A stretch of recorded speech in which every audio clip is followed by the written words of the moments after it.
আজ আমরা যে সেন্সটি সমাধান করছি সেটার প্রথমে উদ্দীপকে দেওয়া আছে যে এবিসি ক্রমিক সমানুপাতি। প্রশ্ন বলা হয়েছে 25y81 ক্রমিক সমানুপাতি হলে y সমান কত।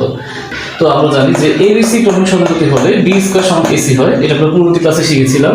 তো এই সূত্রটি আমরা ব্যবহার করব এটা প্রমাণ করার জন্য। y যদি b হয় তাহলে y স্কয়ার অর্থাৎ b স্কয়ার সমান সমান AC, A হচ্ছে 25 এবং C হচ্ছে 81, তবে 25 into 81 তো সমান 5 into 9 হোল স্কয়ার। ওই পক্ষ থেকে যদি আমরা স্কয়ার বাদ দিই তাহলে আমরা পাচ্ছি y equal to 5 into 9 5 9 45। খতে বলা হয়েছে প্রমাণ করো যে a to the power 4 b to the power c to the power into a to the power minus 6 plus b to the power minus 6 plus c to the power minus 6 সমান a to the power 6 plus b to the power 6 plus c to the power 6। এরকম একটা সংখ্যা ABC ক্রমিক সমানুপাতি হলে আমরা জানি যে b square সমান AC হয়, এটা আমরা সূত্রে লিখে রাখছি। এবার লেফট হ্যান্ড সাইডে আমরা পাচ্ছি a to the power 4 b to the power c to the power 4 into এখানে যা আছে তাই এটা আমরা লিখলাম। এবারে আমরা জানি যে পাওয়ার মাইনাস মানে হচ্ছে উপরে 1 হয়, ভগ্নাংশটা ভিতরে প্রত্যেকটি ভগ্নাংশের সাথে গুণ করব। যদি আমরা গুণ করি a to the power 4 R a to the power 6 কাটাকাটি গিয়ে নিচে a স্কয়ার থাকে আর উপরে b to the power 4 c to the power 4, এভাবে প্রত্যেকটি ভগ্নাংশের সাথে এটি গুণ হয়েছে।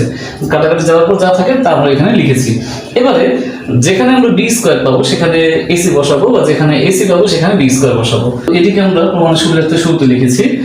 এখান থেকে কাটাকাটি করলে b to the power 6 পাই, এটা আমরা লিখেছি। আর এখানে c স্কয়ার a স্কয়ার যদি কাটাকাটি করি c to the power 6 থাকে, এটা আমরা লিখেছি c to the power 6। তো এই হচ্ছে রাইট হ্যান্ড সাইড। তো সেই পদে বলা হয়েছে দেখাও যে √1 + p + √1 - p by √1 + p - √1 - p = n। এটা আমাদের প্রমাণ করতে হবে এই দুই নংয়ের সাহায্যে। তো আমরা দুই নংয়ে যে সমীকরণটি পেয়েছি এটা আমরা লিখছি m² - 2m/p + 1 = 0। এরপর আমরা এই -2m/p এই ভগ্নাংশটিকে ওই সাইডে নিয়ে যাচ্ছি। এরপর আমরা এই 2m টাকে নিচে আনবো যাতে আমরা যোজন বিয়োজন করলে পরবর্তীতে সূত্র প্রয়োগ করতে পারি। যোজন বিয়োজন করলে আমরা এখানে পাচ্ছি m² + 1 + 2m, নিচে পাচ্ছি m² + 1 - 2m, অর্থাৎ একটা সূত্র হয় a² + 2ab + b² a² - 2ab + b² এই সূত্রটি। তো এখানে আমরা a এর জায়গায় m আর b এর জায়গায় 1 যদি আমরা বসাই তাহলে সূত্রটি পাচ্ছি m + 1 whole square by m - 1 whole square. আর এখানে হচ্ছে 1 + p বাই 1 - p। আর এবার যদি আমরা লেফট হ্যান্ড সাইড থেকে স্কয়ারটা উঠিয়ে দেই তাহলে ওই সাইডে রুট হয়ে যাবে, √1 + p বাই √1 - p।